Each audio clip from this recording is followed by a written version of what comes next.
Welcome to PW Music. Again, I'm Dr. Patrick Engler, and this is the Rose Project. And this is the tutorial video for Etude 3 from the 32 studies. And again, we're using Artistic Studies, Book 1, edited by David Height. So, Etude number 3.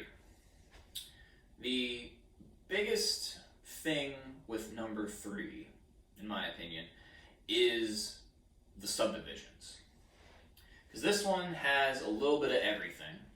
Got 8th notes, triplets, 16th note triplets, and 30 seconds. So not only are we going kind of up and down in different subdivision levels, we're also going between 2 and 3. Ultimately, we're going to use some rubato to help smooth these out so it doesn't feel like we're constantly changing. It gives a little bit more musicality to it.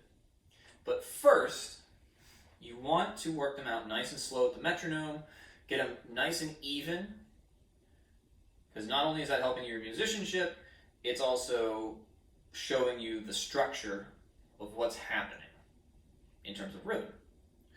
So you want to get that structure down first, then we can go back, use rubato to smooth it out. And I'll give a couple examples. So the first one, we're going to start in measure 15. We go from 16ths to 30 seconds.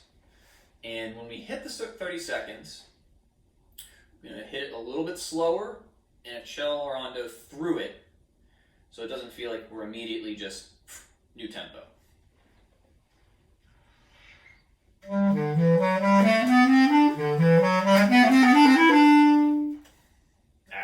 Bass clarinet. Let's give that one more shot. So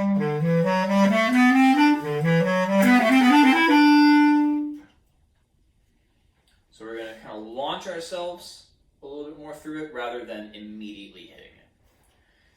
Now for another example, we'll start pickups to measure 22. And we'll go a couple bars so that we get these 16th note triplets and the 30 seconds. And we're really going to use some rubato here to smooth it out so it's not slow to fast, constantly switching.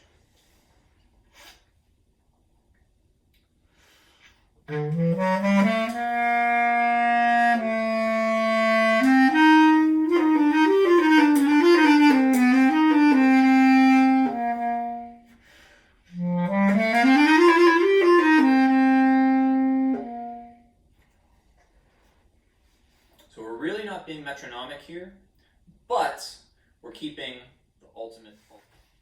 Alright, unfortunately got a phone call, so that's why the strange cut. But to finish off that idea, we're not being metronomic, but you can feel the pulse of the section kind of stay more or less the same. So now, going on to the next idea, this one we have a lot of trills. In this one we have some tough trills. Like right away we have a G sharp to an A. So what I do for that is I anchor the big knuckle on my first finger on the G sharp key, which lets me pivot on that pretty rapidly. And then when I have to go down to the F sharp, it's easy to reach but stay quite close to the G sharp key.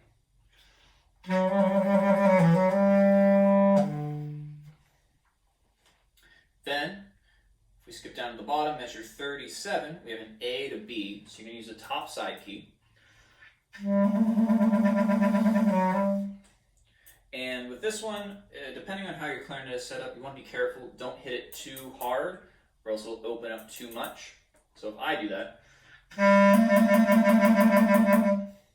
we don't really match the tone, so I hit it very lightly, and it helps blend it a little bit better. Plus, I need a cork in there or something to stop that clicking. And then the final thought with the trills, try to make them the same intensity for each one. You don't want to have two differing trills, especially if they're one right after the other or fairly close as they can be in this one.